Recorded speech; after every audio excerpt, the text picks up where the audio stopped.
Hey y'all, Eric Adcock, This Awkward Life. Today is Tuesday, March 17th, 2026.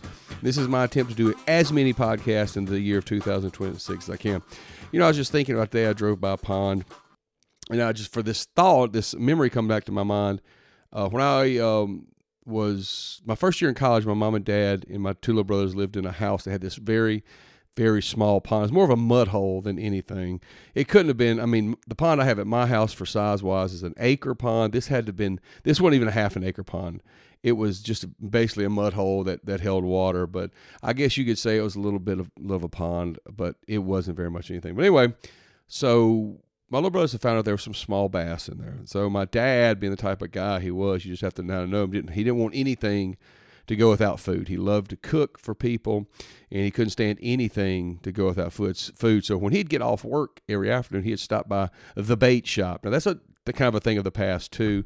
For those that grew up in the country, there was always a store that sold minnows and worms and crickets and things like that. We still have a few of those, but for the most part, the minnows are hard to come by. But anyway, Daddy would stop by and get, I don't know how many. I mean, he'd bring home a bucket of minnows just about every day. So him and Todd and Ryan, they'd go out there and they'd feed these fish.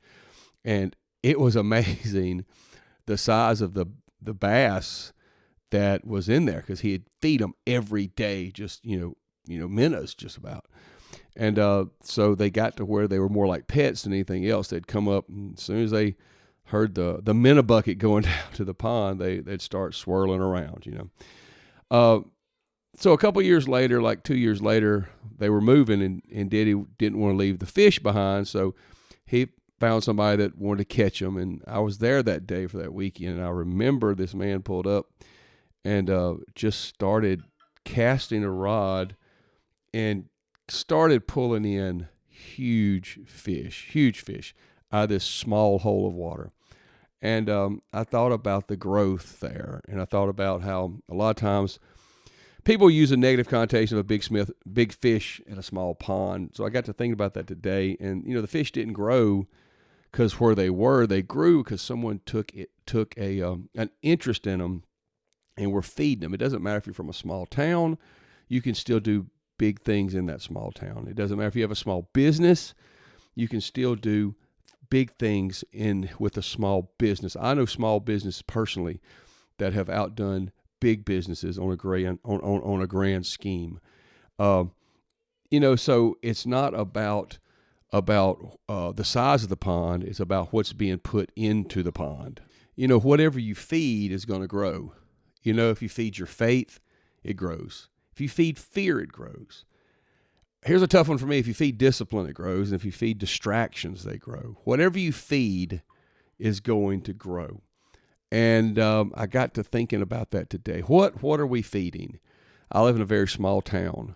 I've got big dreams, but I live in a small town. I'm no longer believing that you have to live which I stopped believing that years ago, but you don't have to live in a big town to make big, what was we're looking for? You don't have to live in a big town to make big waves in the world, to make a huge deal. You don't have to wait for that. That's terrible. I may have to edit that out. I still can't think of the word that I'm looking for. I guess the word I'm looking for, impact. You can make a big impact no matter where you're at. And it's just like that pond. It takes something daily happening to grow that. Now, were they dependent on that? They were, and that can be a bad thing too. But whatever you feed and pay attention to is going to grow. And I don't know why I thought about that today. Maybe that was just for me. Maybe it's for you. I don't know. If it helps you, share it. If it didn't, go pray about it or whatever. But I couldn't remember that word. You don't have to live somewhere big to make a big impact. You can make a big impact right where you're at. Let's feed our faith. Let's don't feed our fears. And happy Tuesday, y'all.